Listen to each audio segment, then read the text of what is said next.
Merci beaucoup, Monsieur le Thank you very much, Mr. President. The Democratic Republic of the Congo welcomes you, President. murakoze cyane nyakubahwa perezida Repubulika ya Demokarasi ya Kongo irabashimira kuba muri hano. Turaha ikaze bwana Masad Bruce, umujyanama mukuru wa Perezida Trump mu bijyanye n'isi y'Abarabu na Afurika, kandi turashimira Madamu Viviane Van de Pele, umuyobozi wungirije wihariye w'umunyamabanga mukuru akaba n'umuyobozi w'agateganyo wa MONUSCO ku bisobanuro yaduhaye. Turanafata uyu mwanya kugira ngo dushimire byimazeyo abakozi ba MONUSCO bakomeje gusoza inshingano zabo mu bihe bikomeye cyane kandi byuzuyemo ibyago. Mureke kandi mu izina rya guverinoma yanjye nohereza ubutumwa bw'akababaro kenshi ku Bufaransa, ku muryango w'abibumbye, ku muryango mugari w'abakora ibikorwa by'ubutabazi ndetse no ku miryango y'ababuze ababo.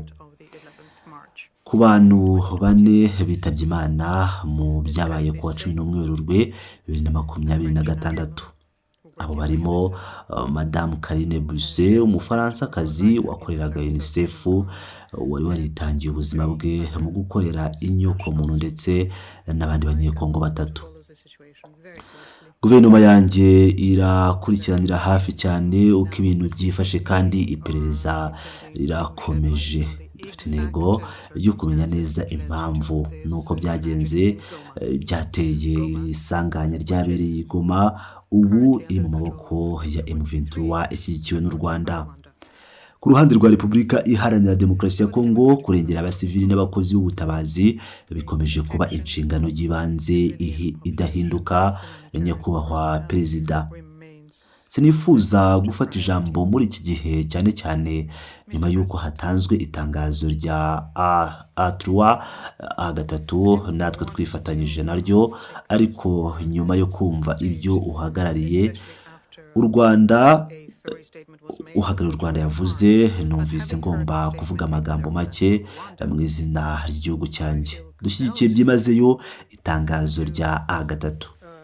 Icyo twifuza kugaragaza ni umujinya n'agahinda gakomeye bitewe n'ibikorwa by'ubugizi bwa nabi bikomeje mu gihugu cyacu mu burasirazuba bwa Repubulika Iharanira Demokarasi ya Kongo mu buryo bunyuranyije n'amategeko, ku mugaragaro n'imihigo yafatiwe mu biganiro bya Washington na Doha. Raporo y'umunyamabanga mukuru irasobanutse neza kuri iyi ngingo. Ibitero bya M23 birakomeje kandi bikomeje gufashwa n'ingabo z'u Rwanda. Ibi byamaze kwemezwa ku rwego rwo hejuru n'umuryango w'abibumbye, bikaba binemeza ko hari kurengera ku mugaragaro ubusugire n'ubwigenge bw'igihugu cyanjye ku butaka bwacyo. Ubufatanye hagati ya M23 n'ingabo z'u Rwanda bukomeje gushyiraho ubuyobozi busimbura ubwa leta ndetse bugakomeza gutegura ibindi bitero bya gisirikare. Ingaruka ku baturage ni mbi cyane.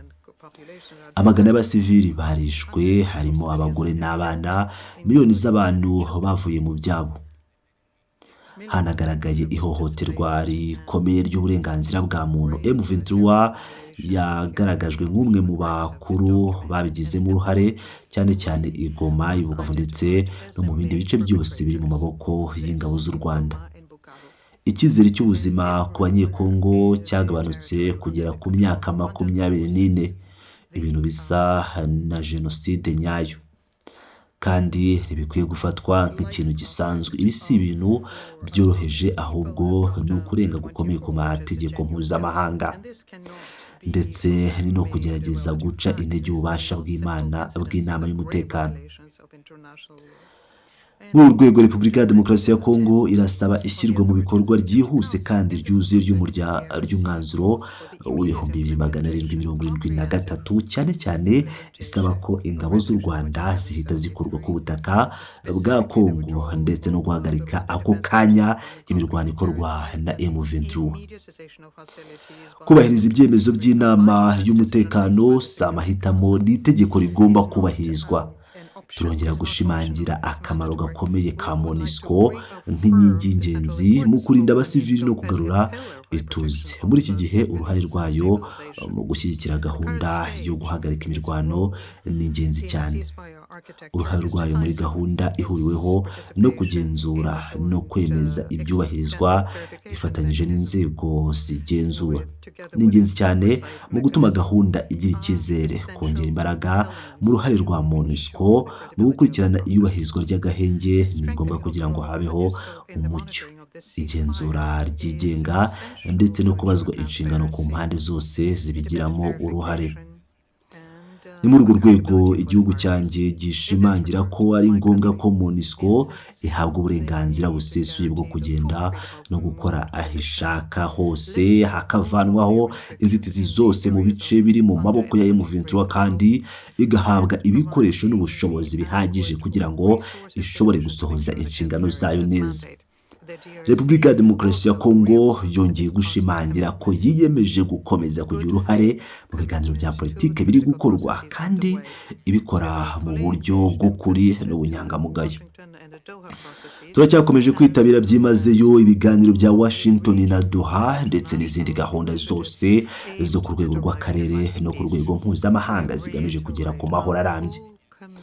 Turongera kandi gushimangira ko dushyigikiye byimazeyo ubuhuza buyobowe n'umuryango wa Afurika yunze ubumwe bukomeje kugira uruhare rukomeye mu gushaka umuti wa politike w'iki kibazo.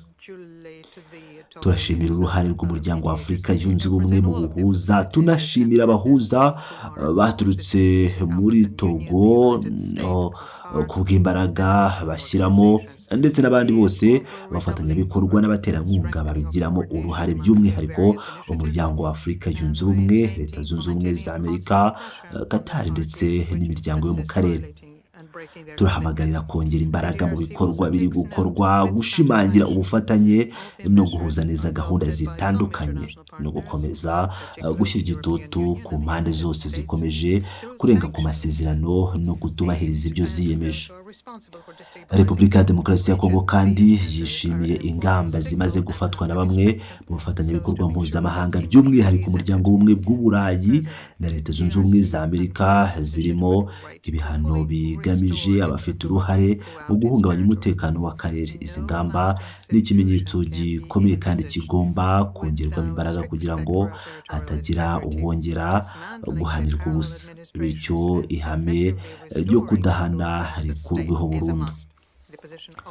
Nyakubahwa Perezida, Repubulika ya Demokarasi ya Kongo irashimira uburenganzira bwayo bwemewe bwo kugarura byuzuye ububasha bwayo ku butaka bwayo bwose. Nta gisubizo kirambye gishoboka hatubahirijwe byimazeyo ubusugire bw'igihugu cyacu. Gusenya ubuyobozi bwashyizweho butemewe n'amategeko no kugarura neza ububasha bwa leta ni ingenzi cyane. Umwanya wa guverinoma yanjye urasobanutse. Nta mahoro ashoboka hatubahirijwe ubusugire bwacu kandi nta biganiro byizewe bishoboka hatashyizwe mu bikorwa iby'impande zitandukanye ziyemeje. Nta n'umutekano ushobora kubaho hatariho kubazwa inshingano. Repubulika Iharanira Demokarasi ya Kongo ifite ubushake n'ubwitange. Icyo dusaba uyu munsi ni ibikorwa bifatika, bihamye kandi bihuriweho kugira ngo ibyemezo by'inama y'umutekano byubahirizwe kandi ububabare bw'abanyekongo bushyirweho iherezo. Igihe cyo kuvuga amagambo gusa cyararangiye, ubu ni igihe cyo gukora. Mu gusoza, Nyakubahwa Perezida, ntarinze gutwara igihe kinini, mureke mvuge mu magambo make ku byavuzwe kuri FDLR n'imvugo z'urwango, kuko twabigarutseho kenshi. Reka mvuge gusa kuri FDLR igizwe n'Abanyarwanda kandi abenshi muri bo bari mu bice bigenzurwa n'ingabo z'u Rwanda mu burasirazuba bwa Kongo, cyane cyane i Goma na Bukavu. Twemeye gukorana kuri iki kibazo kugira ngo amahoro agaruke mu gihugu cyacu kandi twiteguye kubahiriza inshingano zitureba muri urwo rwego. Ku bijyanye n'imvugo z'urwango zavuzwe, biradutangaza kuko u Rwanda rwemeye kohereza ingabo zishinjwa gukora itsembabwoko, rukongera rukavuga ku mvugo z'urwango.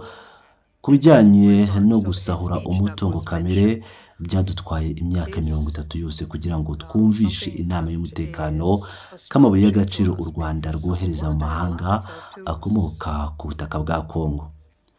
uyu munsi ndizera ko inama y'umutekano n'umuryango mpuzamahanga muri rusange basobanukiwe neza ibiri kuba.